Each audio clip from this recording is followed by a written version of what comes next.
If you live in South London, you need to listen to this. So yesterday, 1st of February 2023, at 4:45 in the morning, my doorbell rang. Now, when my door rang, I looked into the screen to see who it was. It was a police officer. I thought something happened to my family, so I let them in. I let him in. I buzzed him in. He came upstairs. He came to my door. He had an envelope in his hand and he asked me if I was so and so. And I said, no, that's not me. I said, how can I help you? He goes, there's a bank card that's been taken out in this person's name and it shows this address. And I said, well, that's not me. Okay. And then he goes, can I come and show you? And he came very close to me. I panicked because I had a really bad feeling. I slammed the door and I locked it. Okay. I said, you can show me whatever you want. Show me under the door. Slide it through the door. He slid it through the door. I looked at it. I said, that's not me. And I gave it back. Now, then he actually put his badge in front of like the little hole that I can see through.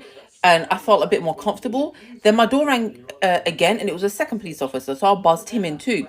Then I opened the door. And the second one was asking me, he's being really weird and asking me about this van downstairs that's parked in my parking spot, right? He goes, do you know who it belongs to? I said, no, I honestly don't know who it belongs to. And then he goes, okay, we just went inside and there's tools inside of that. And I'm thinking, you can't even go inside of a vehicle without any sort of like, court judgment or something. With permission, you can't go inside of it, right? And then they were being really weird about this address. They asked me who lives here, and I was like, just me and the kids. My husband doesn't live here, he lives in a different country, so it's just me and the kids. They started asking me a whole bunch of other questions.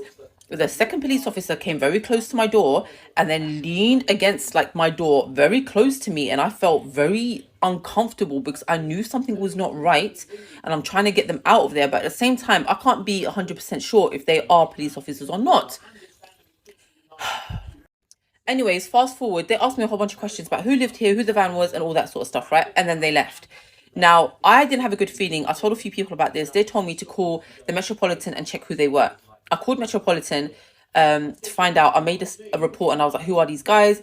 They called me back. The police called me back at 1 a.m. in the morning, again, last night, to say that they were not police officers and no police officers were sent to my address. So the two people that came to my address that dressed as police officers were not police officers.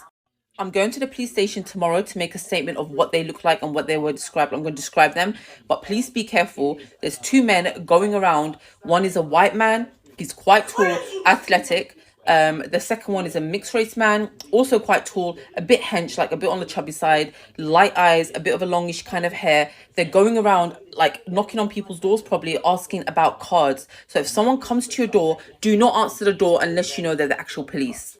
There are people like that going around now in London trying to see who lives where, how many people live in that house, and then that house gets robbed. So please spread this and make sure you don't answer the door to people you don't know.